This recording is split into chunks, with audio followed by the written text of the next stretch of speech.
Have you ever wondered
one is trying to be heard, to stand out? A woman's silence becomes a luxury. Noise doesn't only come from outside. Honking cars, blaring music, endless notifications, but also from within. Worries, comparisons, never-ending inner dialogues. Amid that chaos, someone who can sit down, smile lightly, not rush to interrupt, becomes a rare frequency. People are drawn to that peaceful energy because, deep inside, everyone craves a safe harbor to anchor in. I once heard a story about a dinner party in the art world. Everyone dressed glamorously, speaking loudly to attract attention. But in the corner of the room, there was a woman who wasn't wearing the most expensive dress, nor telling dramatic stories. She just listened, occasionally smiled, sometimes asked a very light but sharp question. When the party ended, all the laughter and chatter faded, yet her quiet image lingered hauntingly in people's minds. They remembered her not because she did much, but because she did little, and that little was refined and weighty. Carl Jung once said that when a person integrates their shadow, they no longer need to shout to prove their worth. The shadow, the denied parts, the weaknesses, the insecurities, once recognized and embraced, turns someone into a solid being. When you are steady inside, you don't need noise outside. Silence becomes the strongest evidence of inner strength. The same goes for love. Many women think to attract a man they must constantly impress, must laugh and talk endlessly. But the truth is the opposite. Sometimes just sitting next to him, saying nothing, your hand lightly on a glass of water, your calm eyes gazing out the window, that moment makes him remember you forever. In that silence he feels safe, a rare feeling in a world that constantly demands he be strong, be armored. Some women worry that silence will be seen as boring, but silence is not the absence of charm. It is allure without performance. It's like a faint fragrance, unseen, yet etched in memory. A man may forget jokes, but he will never forget the peace he felt sitting beside such a woman. Carl Jung emphasized that every person carries chaos and longs for harmony. A silent woman is the embodiment of that harmony. She doesn't need to race with the world because she has found her own rhythm within.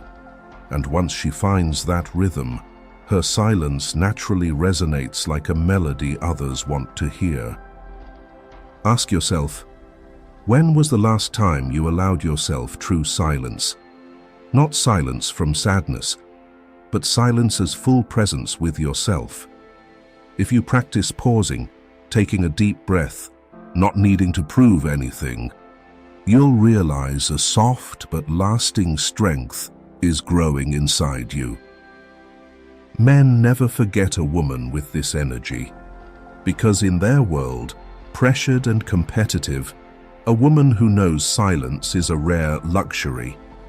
He may meet hundreds of lively women, but only one gives him peace, and that is the one who stays longest in his mind.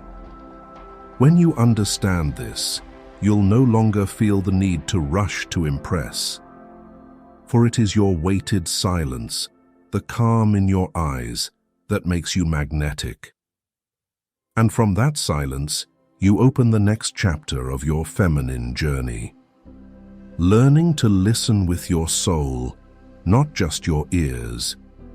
If you feel this silence could transform the way you show up in love and life, try commenting with one keyword: peace. Because the moment you choose peace, you step into the circle of rare women, those who don't flaunt, yet still become luxury in the eyes of the world. Number 2, listening with the soul, making others feel truly understood. If silence is the beginning of magnetism, then listening is the next rhythm that nourishes connection. A silent woman makes a man stop and notice, but her ability to listen with the soul is what makes him open up and stay. Because there is one thing every human, no matter how strong, longs for: to be truly understood. Listening is not just keeping quiet while someone talks. Listening with the soul is being fully present, without judgment, without interrupting, without rushing to advise. It's letting the other's story flow through you like a river, while you become the still lake reflecting it all. A man who is listened to with the soul feels as if standing before a transparent mirror where both his strength and hidden fears are seen. I once knew a woman working in psychology, but in daily life she never acted like she was analyzing anyone. One day, her husband came home weary, eyes heavy. He spoke of fears his project might fail, of feeling not good enough, not worthy. Another might say, "Don't worry, you're great." But she just sat beside him, hand on his shoulder, eyes deep, without interrupting. Just a nod, a slow breath, a look that seemed to say, "I see you, I hear you."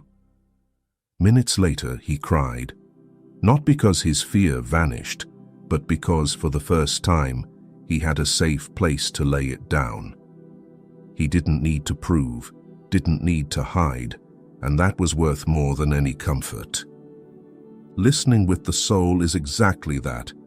Not fixing, not racing to respond, but letting the other exist whole. Jung emphasized that people crave not just to be loved, but to be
valuable.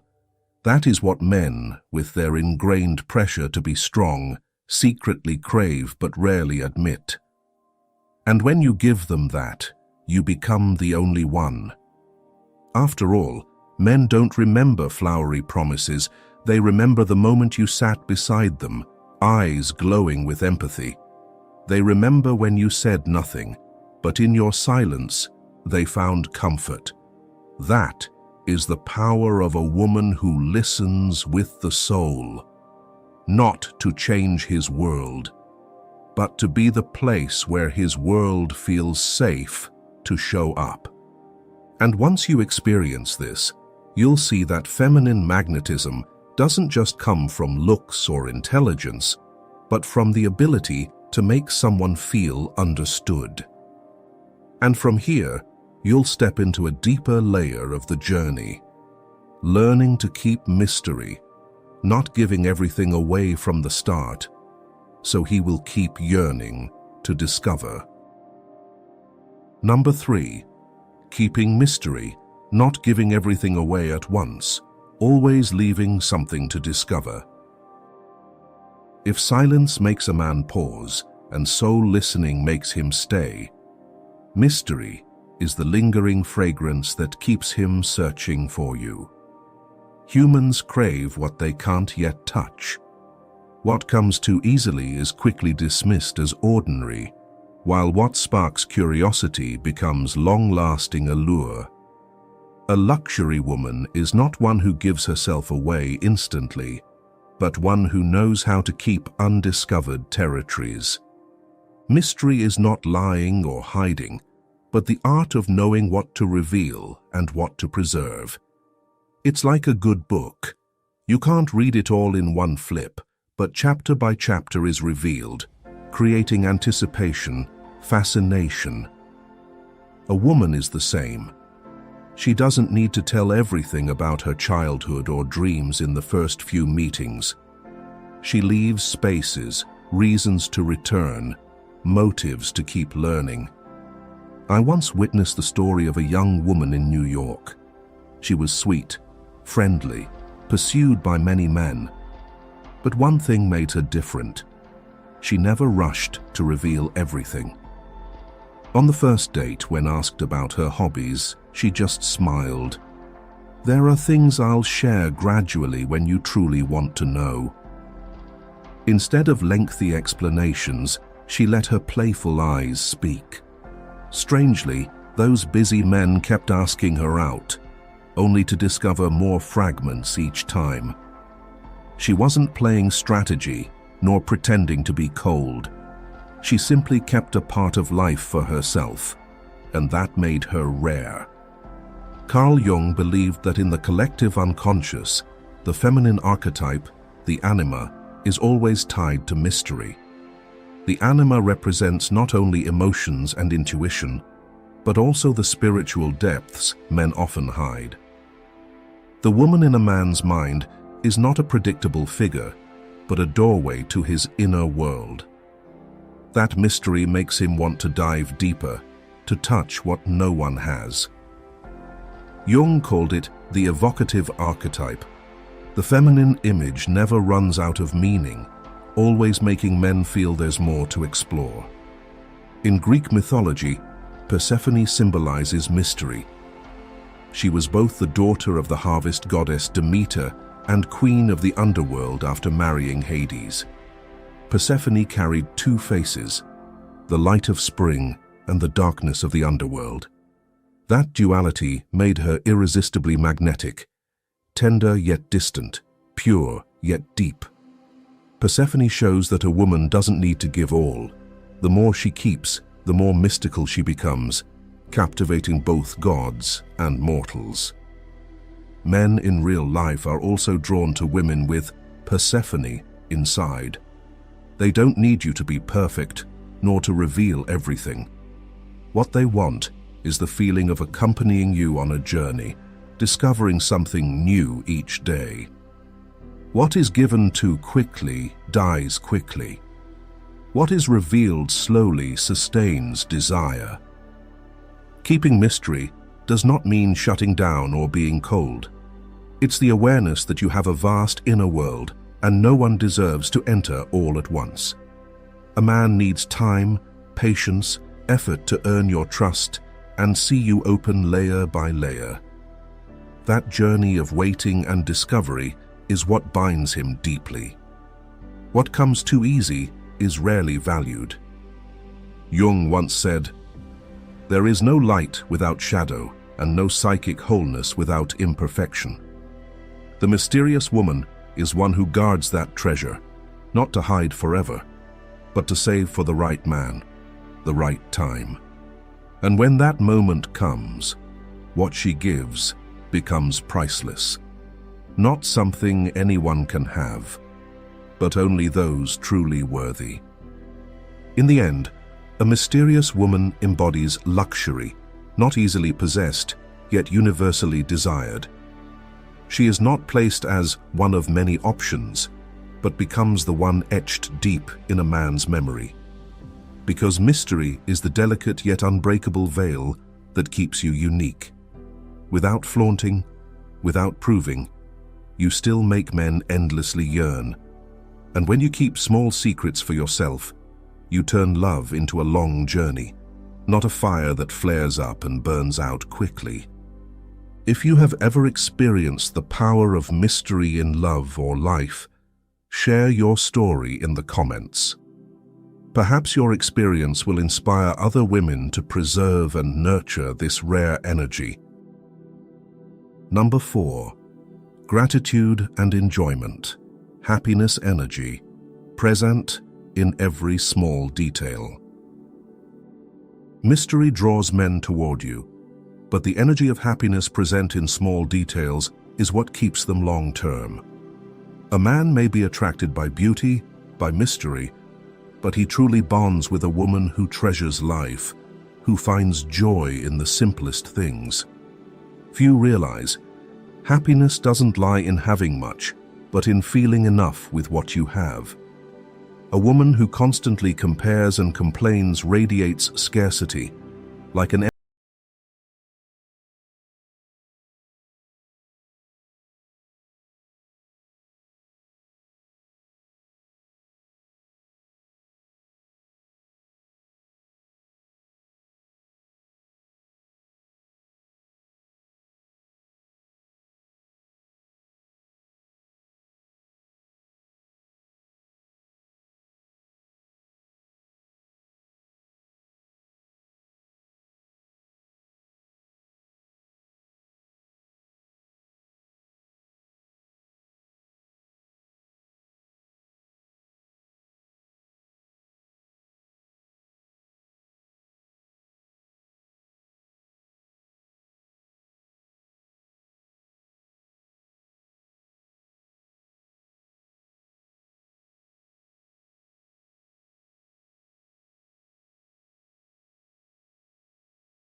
interrupting or angrily protesting, she calmly smiled and said, "I understand your point, but this doesn't align with my company's values. If it isn't changed, we can't work together." Her voice wasn't raised, her tone not harsh, but her stance was steel. In the end, the partner conceded. What impressed everyone wasn't just the outcome, but the way she kept softness in voice, yet firmly defended values. In love, this is even more crucial. A gentle but not weak woman can tell her man, "I understand you, but this I cannot accept." It sounds light, non-attacking, but it sets a clear boundary. It affirms she's willing to listen, but not to sacrifice self-respect for a relationship. This balance makes men feel safe and respectful. A woman's strength isn't always in loud voices or rebellion. Sometimes it's in a calm smile while saying no, in tender yet unwavering eyes when defending her values. That strength makes men realize you're not easily controlled, yet you don't turn love into a battlefield. You are the rare union of compassion and principle. What makes you luxury? Picture a willow branch by the river. When strong winds blow, it doesn't snap like rigid branches, but bends gracefully, then returns upright. Its softness isn't weakness, but the secret to surviving storms. A rare woman is the same. She can be gentle, tender, but inside holds an unshakable spine. If you notice, the most admired women are not always steel strong, nor always breeze soft. They are the blend. They can embrace you when you're weak, but also firmly say stop when you cross lines. Their softness in expression and firmness in stance creates lasting allure. In a society where many still confuse gentleness with weakness, daring to live soft yet steadfast is rare. Men may meet many sweet, kind women, but very few know how to set boundaries with a gentle voice. That is why you're not one option among many, but a luxury. The man who has you knows he's especially lucky. Number 7. Nurturing energy when you care for yourself and radiate to others. Finally, the secret that makes a woman luxury is not how much she gives, but how she nurtures, first herself, then radiating outward. For an empty heart only spreads fatigue, while a full one naturally pours warmth without effort. Carl Jung described the mother archetype as the source of life, safety, and nurturing. But in the collective unconscious, this image isn't limited to childbirth or family care. It symbolizes nourishing energy, the force that makes others feel protected, healed, strengthened when near. A woman embodying this archetype healthily is not one who sacrifices until depleted, but one who cares for herself first, so from fullness she gives without draining. Society often teaches women, to be loved, you must give much, sacrifice, prioritize others' needs. But blind sacrifice makes you taken for granted. Conversely, a woman who pauses to care for herself becomes rare. She gives herself a quiet morning, hot tea, a favorite book, or just minutes of deep breathing. She doesn't see self-care as selfish, but as foundation to love others wholly. In therapy, a mother once shared that in early motherhood, she was exhausted. Juggling work, children, family, she rarely had time for herself. Fatigue made her irritable, angry, even despairing, until she realized if she didn't care for herself, what she gave others was only fatigue. She then changed: daily breath practice, meditation, gratitude journaling. She allowed rest, asked for help. Soon she was calmer, her kids felt safer. Only by nurturing herself could she truly nurture family with peace. This is also backed by science. Research on brain plasticity shows that habits like meditation, yoga, gratitude boost oxytocin and endorphins, hormones of peace and bonding. Oxytocin, the love hormone, makes people feel safe, trusting, connected.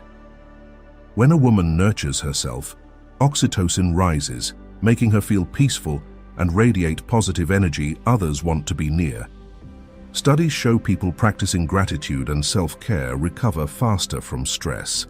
In today's rush, where women are expected to multitask and endure, nurturing becomes rare and luxurious.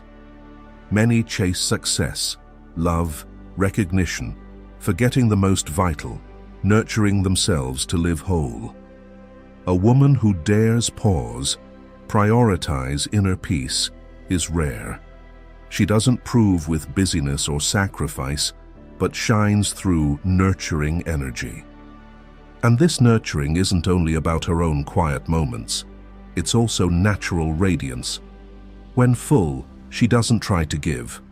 Warmth and peace flow from her, making men feel strengthened, children safe, friends healed.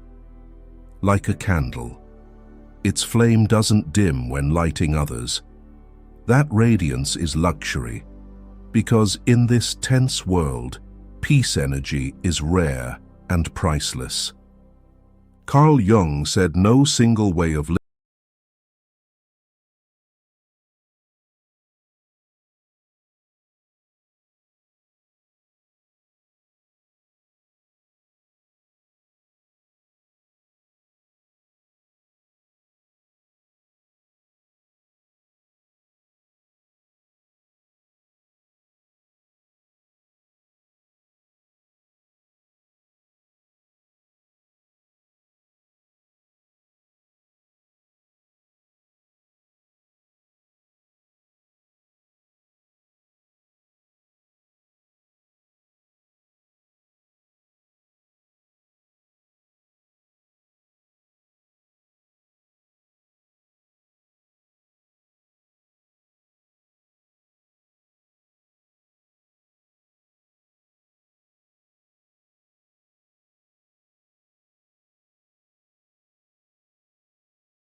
Embody that energy, you naturally become the center, not because you try to impress, but because your inner stillness makes others feel safe, able to breathe, able to slow down.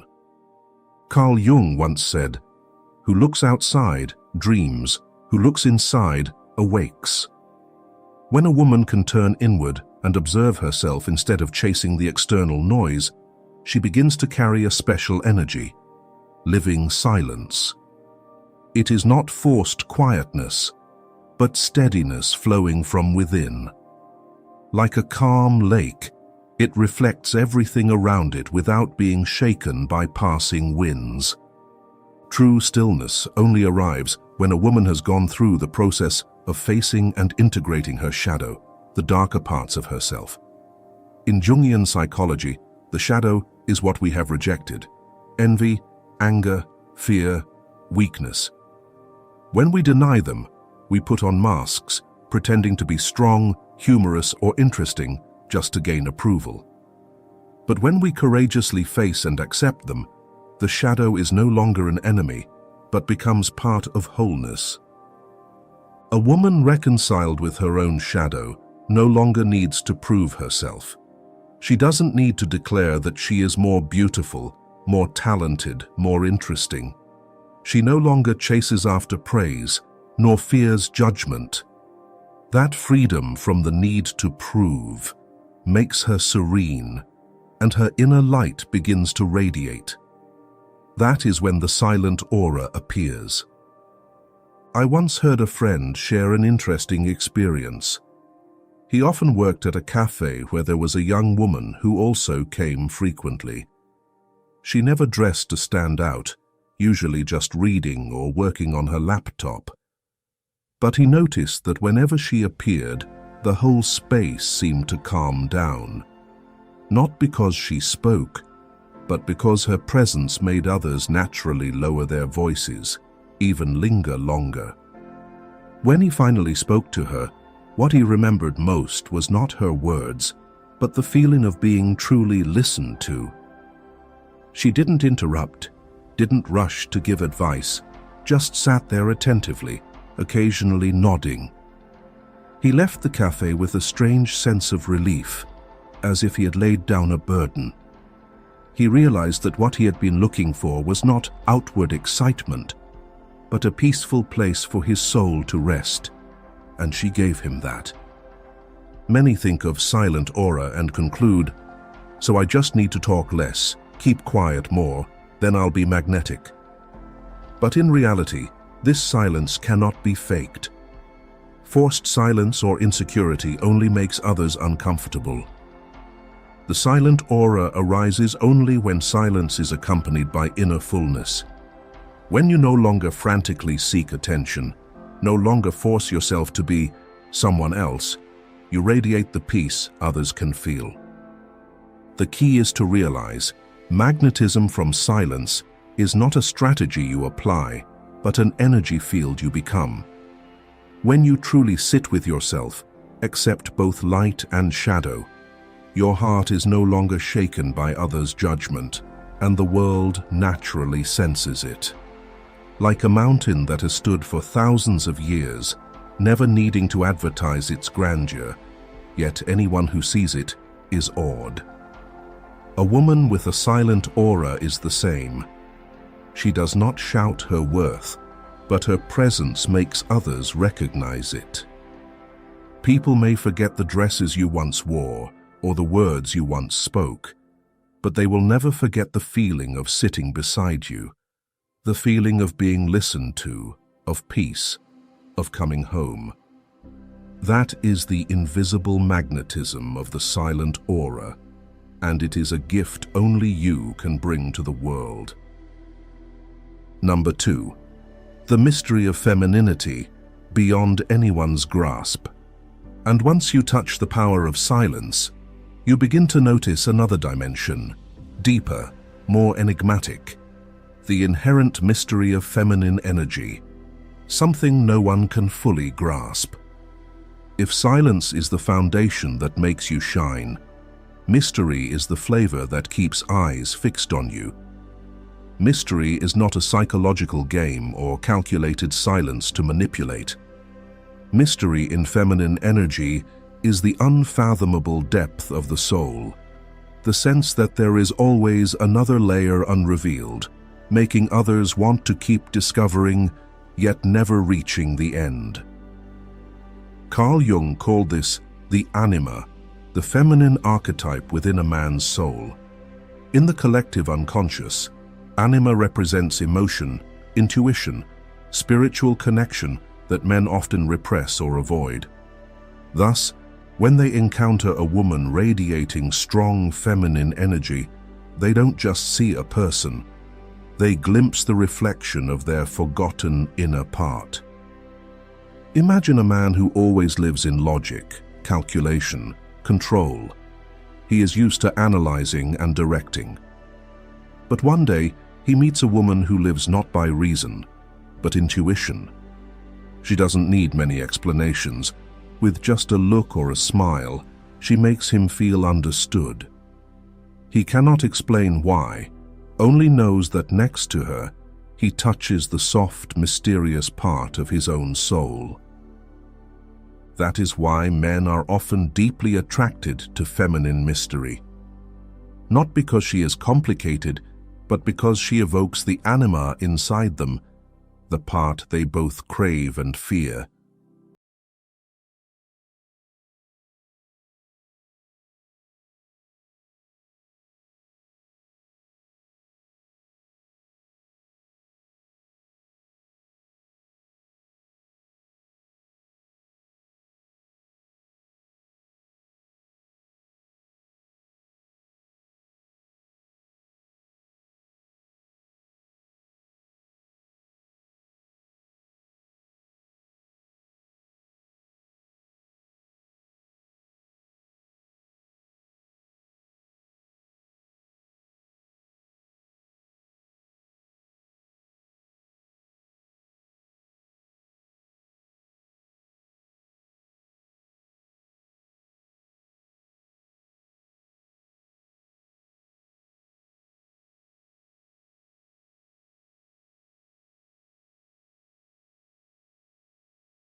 Mysterious in a way no one can copy.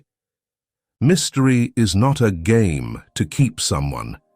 Mystery is the deepest part of your soul, the inner space no one else can enter. And precisely that makes you a small universe, never fully captured.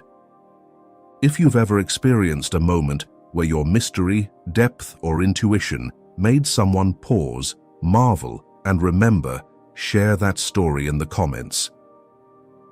Perhaps your experience will inspire another woman on her journey to discover her own aura. Number 3, intuition as guidance, the ability to read others' energy. And when the mystery of femininity opens like a doorway to the soul, The next dimension that overwhelms others is intuition, the inner lamp that lets you sense energy and read what has never been spoken. If silence is the foundation and mystery is the magnetism, intuition is the compass of feminine energy. It allows you not only to live for yourself, but to touch the unseen depths in others.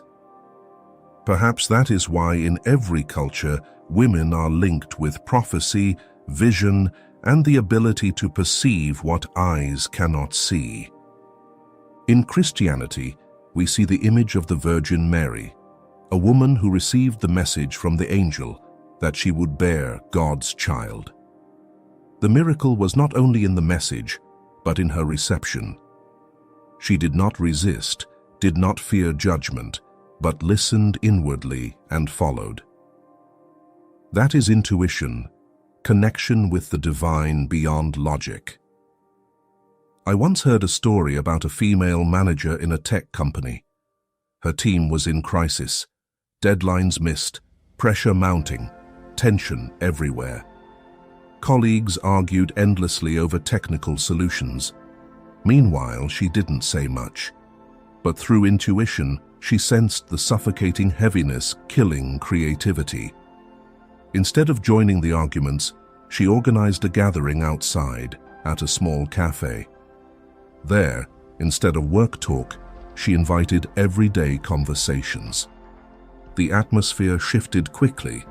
People let go, shared worries, and reconnected. Afterward, the team returned refreshed and soon solved the problems. A colleague realized what she brought was not a new plan, but a timely breath. That is feminine intuition in practice, the ability to perceive what lies beneath words, to sense collective energy and adjust it gently yet powerfully.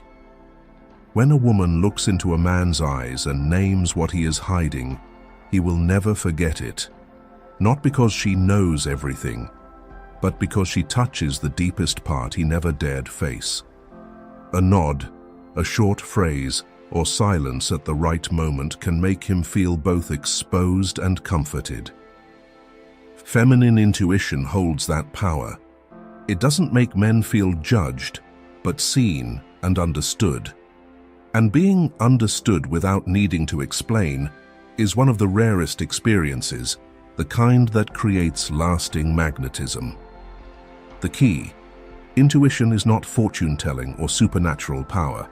It is presence so complete that you pick up subtle signals. A fleeting glance, a forced smile, a prolonged silence, all carry messages. When you are quiet inside, no longer chasing proof or control, you become a sensitive antenna. You don't need to try to read, you simply perceive. This is the natural feminine gift, sensitivity not as weakness, but as a channel to the unconscious.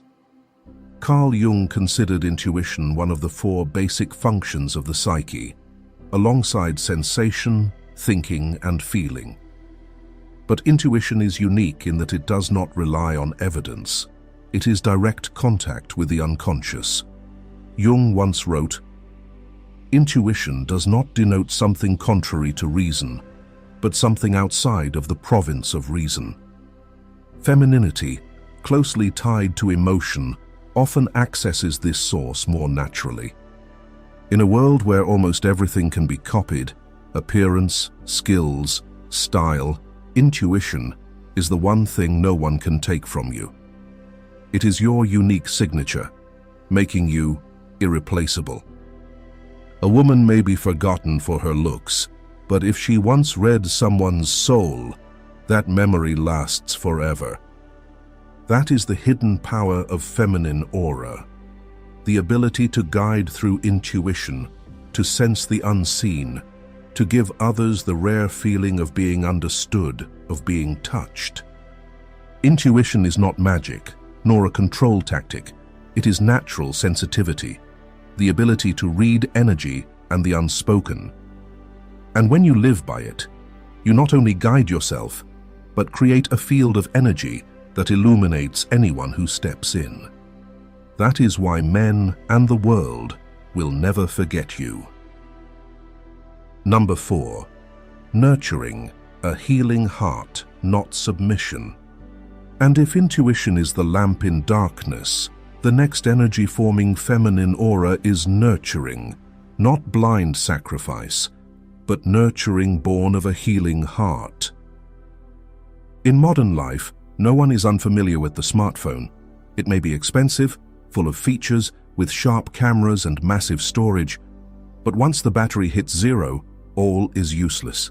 It cannot call, text, or connect. Only when recharged does it function again, helping you work, play, and link to the world. A woman is the same.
panicking or pretending calm, she paused, breathed, and smiled. She confessed she was nervous, feared not being good enough, feared being seen as clumsy. The hall fell silent. Then came applause. What people remembered was not her prepared content, but her willingness to show imperfection. That authenticity forged deep connection, inspiring trust and admiration more than any slide. In art, none represents authenticity more than Frida Kahlo, the Mexican painter. She never hid her pain from surgeries, physical wounds, or turbulent marriage. On canvas, she laid it bare. Pain, longing, weakness, and strength. The world loved Frida not for following standards, but for daring to live and create from her true self. Sometimes her paintings shocked, but never were they fake. That authenticity made her a global symbol of women's freedom, an aura no one could copy. The authentic woman needs no techniques to attract. Her energy speaks for her. Men are often drawn to women who don't pretend, not because they are perfect, but because imperfection itself is alluring truth.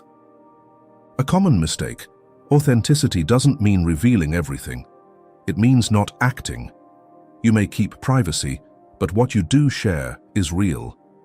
When you say, "I'm fine," it truly means, "I'm fine," not a mask. The power of authenticity is that it frees energy. When you no longer spend effort performing, you become free. And freedom, in others' eyes, becomes light. Carl Jung called this journey individuation, returning to your unique self. Persona is only an adaptive shell, not the essence.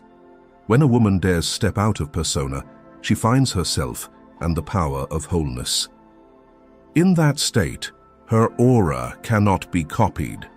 No one else can be her, nor reproduce the authentic frequency she carries.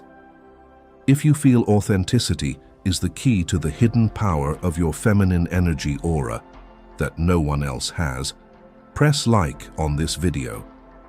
That small action not only supports the channel, but sends the signal: I choose to live true and let my aura shine. Perhaps that energy will ripple out and awaken someone needing it. Number 7. Alignment with the universe, the natural state of magnetism. When a woman dares to drop all roles and stand in authenticity, a strange phenomenon begins.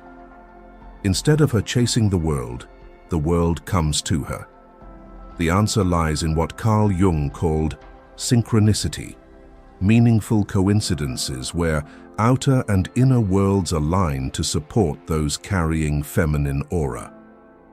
Jung wrote that synchronicity is not meaningless chance, but the meaningful alignment of outer and inner events.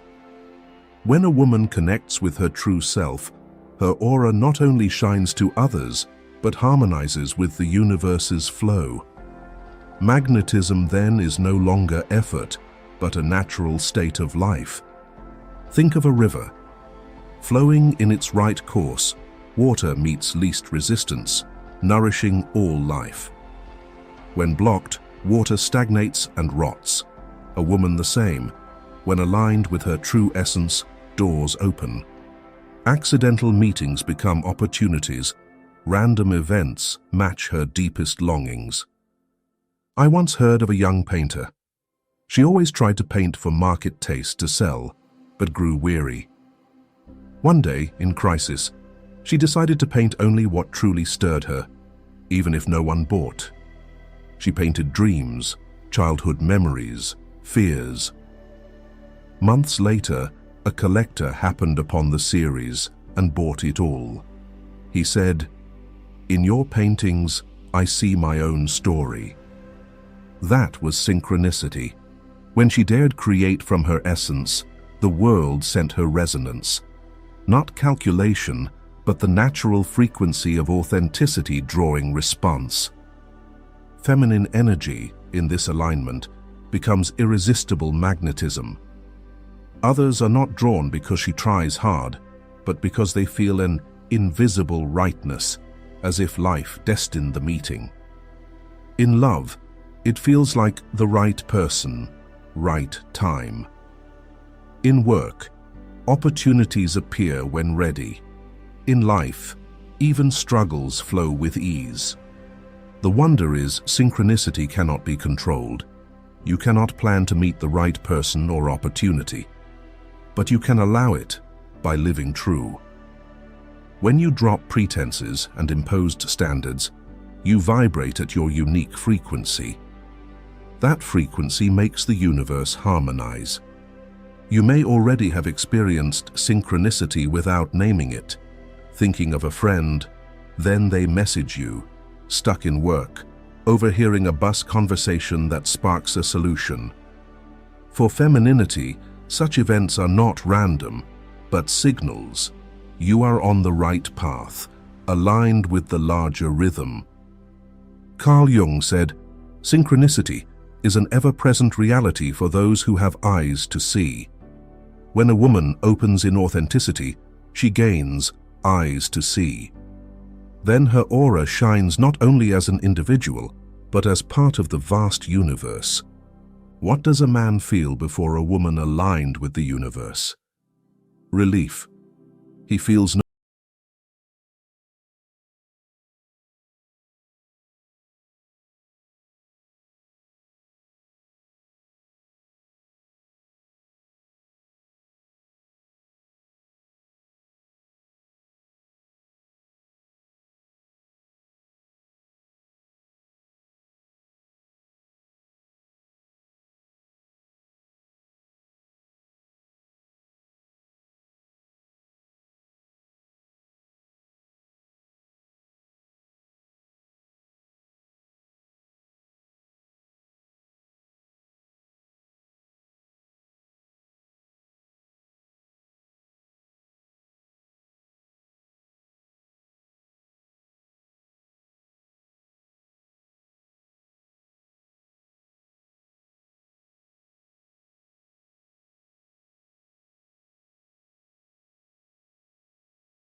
spiritual growth.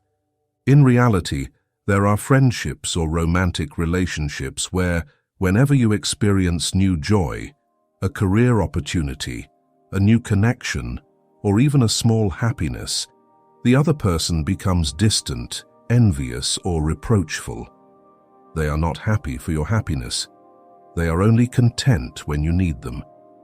They may not intend malice, but they unconsciously fear that your growth will leave them behind. So, they use subtle tactics, from seemingly caring words to manipulative control, to keep you in their shadow. An intelligent person sees this for what it is, not true love or friendship, but a disguised bondage. To protect their soul, they choose to walk away. To understand the mechanism beneath this dynamic, let's name the core emotion, the fear of abandonment. In Jungian terms, this fear is an unconscious knot. When you grow even slightly, gaining a new opportunity, relationship, or joy, this knot is triggered. They cannot celebrate with you because deep down, their shadow of "I am unworthy" whispers, if they become happier, I'll be left behind. Unconsciously, they make you doubt your joy, dampen your enthusiasm, and pull you back to a place where you need them. It may sound malicious, but it's actually a defensive instinct from an unhealed, childlike part of them. Psychology calls this cycle intermittent reinforcement. Warm one moment, cold the next. When you are weak, they are gentle. When you are strong, they withdraw. Your brain becomes addicted to this red light, green light game, and you try harder to regain its initial warmth. But the cost is that you drift further from yourself, Jung's center of wholeness. You shrink, speak more softly, and even lower your goals to keep the peace. Over time, your self-respect erodes, your identity blurs. You stop asking, "What do I want?" and instead ask, "How do I keep them from being upset?"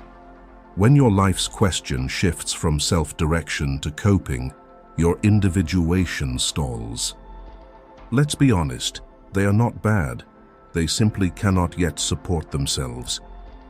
But your role is not to be their permanent crutch. A good crutch is temporary. Used too long, it weakens the muscles. True compassion knows when to let go, allowing both to learn to stand on their own. This is the crux. Walking away silently is not arrogance, but loyalty to your growth. By protecting your light, you send a silent message. Light is real, and everyone can find their own path to it. Consider this analogy. An energy drainer is like a windowless room. When you enter, the light you bring is gradually absorbed, leaving a pervasive darkness. You can light more candles, turn on more lamps, but the space remains dim because it inherently rejects light. Living too long in that room, you forget light can exist and mistake darkness for normalcy. This is the trap. Staying with an energy drainer makes you forget your own radiant essence. An intelligent person does not linger in that room, for they know light can only spread in a space that welcomes it. In psychoanalysis, this relates to the concept of cutting psychic cords. Every relationship forms an invisible cord of energy. When that cord flows only one way, from you to them, you soon feel depleted. Jung believed the soul needs energy to confront its inner darkness and embark on individuation. If that energy is drained by dependent relationships, you'll never have the strength to dive deep within. An intelligent person understands this and cuts the cord, even if the silent departure hurts the other. True compassion does not nurture another's weakness, but allows them to face their own darkness. You may have encountered a friend or colleague who always comes to you to unload their complaints, resentments, or anxieties. Day after day, you become their emotional trash can. You listen, you comfort, but they never change. Then you notice your own joy fading after each encounter. An intelligent person sees clearly. True empathy does not mean enabling someone to wallow in pain indefinitely, but helping them find their inner strength. If they are not ready, your presence only fuels an endless cycle. The only way to protect your soul is to leave. Energy drainers often make you lose yourself through a subtle mechanism. They plant guilt. When you seek time for yourself, they accuse you of being uncaring. When you achieve personal success, they make you feel wrong for neglecting them. This is their unconscious way of keeping you bound, convincing you that love requires self-sacrifice. But Jung pointed out, the most terrifying thing is to accept oneself completely. If you do not dare choose yourself, you will never truly live. An intelligent person knows that self-love is not selfishness, but the prerequisite for loving others fully. After watching this, do you recognize these two types of people in your life? Those who hide their true nature behind masks, and those who unconsciously drain your energy, leaving you feeling weary. When you think of them, you may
responsibility to its rightful owner. In psychoanalysis, there is a concept called healthy detachment. This is not indifference, but a state of awareness that each person is responsible for their own path. When we stay in relationships filled with denial or dependency, we not only lose our freedom, but also inadvertently hinder the other's growth. As long as they have a crutch to lean on, they will never learn to stand on their own. An intelligent person understands this, so their silent withdrawal is, in truth, a gift. It forces the other to face their void, creating an opportunity for growth. This is the key difference between cutting off in awakening and cutting off in hatred. Hatred leaves scars of resentment, while awakening leaves space. That space may cause pain for both sides initially, but it is precisely this pain that fosters real change. Recall Jung's words, "There is no coming to consciousness without pain." Cutting off in awakening is accepting the necessary pain for both you and the other to reach a new level of awareness. Real life illustrates this vividly. You may have walked away from a years-long friendship, not because you hated them, but because you realized each encounter made you feel smaller, more withdrawn, and more estranged from yourself. You may have let go of a cherished romantic relationship, not because you stopped loving, but because that love increasingly stifled your inner freedom. In the moment of deciding to leave, you didn't scream or blame. You simply knew staying would betray your soul. And so you chose to cut off, silently, but with profound clarity. Another analogy can clarify this further. Imagine rowing a boat down a river while someone clings to you because they refuse to learn to swim. You might drag them along for a while, but the longer you do, the slower your boat moves and the more likely it is to sink. At some point, you must let go, not because you hate them, but because if you don't, both of you will drown. An intelligent person understands that blind kindness saves no one. Only awakening truly liberates both. What's fascinating is that silent withdrawal has a more powerful impact than 1,000 lectures. When you are no longer there to supply energy, the other is forced to face their emptiness. They may be angry, they may resent you, but if they are courageous enough, they will see. There's no one left to blame, no one to cling to. That is the rare moment they might turn inward. Cutting off, in this sense, is a deeply therapeutic act, like a doctor removing a misapplied bandage so a wound can heal naturally. Jung emphasized that the individuation process always demands clear differentiation. What belongs to you and what belongs to others. We often get entangled by trying to carry others' darkness for them. But the truth is, light only shines when each person faces their own darkness. An intelligent person does not collude in that avoidance. They do not carry another's heavy backpack, for they know that weight is the necessary lesson for each soul's growth. A clear example is found in family dynamics. Some parents control their children in the name of love, and some children remain in that control in the name of filial duty. But both are stuck. The parent never learns to let go, and the child never learns to stand firm. An intelligent person in the child's position understands that love does not mean losing oneself to please parents. Cutting off sometimes is simply a necessary separation, a distance sufficient for both to grow. It is not hatred toward parents, but an awakening to boundaries. The same applies in romantic relationships. How many stay in toxic relationships because they fear being labeled heartless or disloyal? But in truth, the greatest loyalty you can offer anyone is loyalty to your own soul. If Aov makes you drift further from your true self, walking away is the truest act of love. Love for yourself and love for the other by refusing to sustain an illusion. In summary, cutting off in awakening is a form of courage. It is courageous because it defies the instinct to cling, courageous because it embraces immediate pain for long-term healing. An intelligent person understands that not every relationship must be kept at all costs. Some relationships come to teach us lessons, and when the lesson is complete, leaving is not betrayal, but fulfillment. As Jung said, The meeting of two personalities is like the contact of two chemical substances. If there is any reaction, both are transformed. But if one side only drains or denies themselves, the reaction does not create transformation, it creates destruction. At that moment, walking away silently is the wisest choice. So do not fear when you need to cut off. Do not mistake awakening for coldness. Sometimes the most humane thing you can do for a relationship is to know when to leave. Not because you hate, but because you see clearly, true love always liberates, never binds. And the inner freedom of both is the most precious gift you can leave behind.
And I keep my light.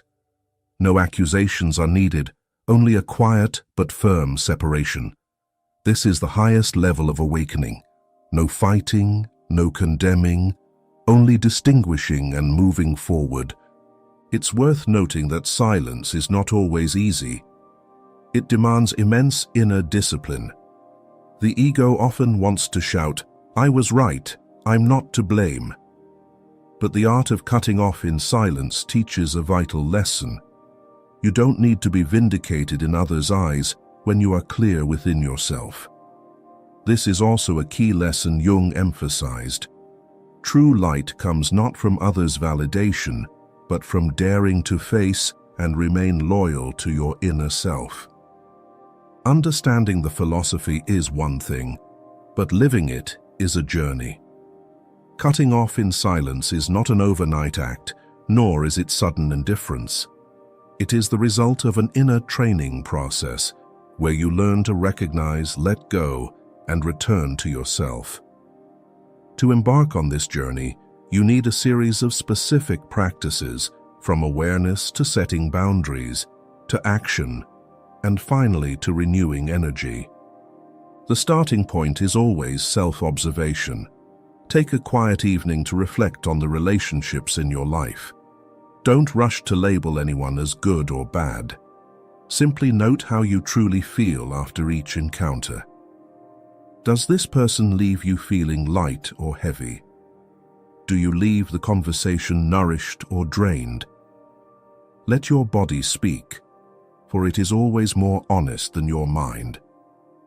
This is the first step of awakening, recognizing who gives you energy and who depletes it. Once you've identified, the next step is to see the invisible cords. Jung said the unconscious governs our lives through what we have not yet realized. In every relationship, there are invisible cords of connection, sometimes love, sometimes fear, sometimes dependency. Ask yourself honestly, why do I stay in this relationship?